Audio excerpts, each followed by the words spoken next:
தென்காசி மாவட்டம் சங்கரன்கோவில் அருகே பட்டாசு ஆலையில் வெடிவிபத்து ஏற்பட்டிருக்கிறது. திருவேங்கடத்தில் உள்ள ஏவிஎம் ஃபயர் ஒர்க்ஸ் பட்டாசு ஆலையில் வெடிவிபத்து நிகழ்ந்திருக்கிறது. கூடுதல் விவரங்களை நம்முடைய செய்தியாளர் செந்திலிடம் கேட்கலாம். செந்தில், இதில் யாருக்கேனும் பாதிப்பு ஏற்பட்டிருக்கிறதா? எந்த அளவிற்கு தீவிரமாக இந்த விபத்து நடந்திருக்கு?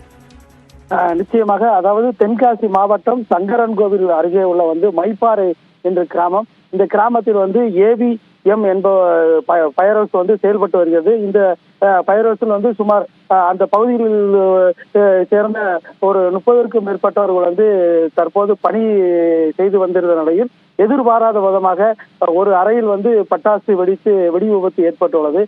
தற்போது இந்த சம்பவத்தை அறிந்த சங்கரன்கோவில் தீயணைப்பு துறையினர் சம்பவ இடத்திற்கு சென்று தற்போது இந்த தீயை அணைக்கும் போராட்டத்தில் ஈடுபட்டு வருகின்றனர்.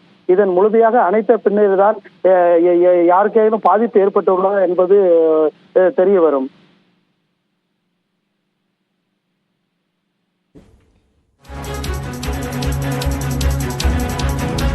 விவரங்களுக்கு நன்றி செந்தில்.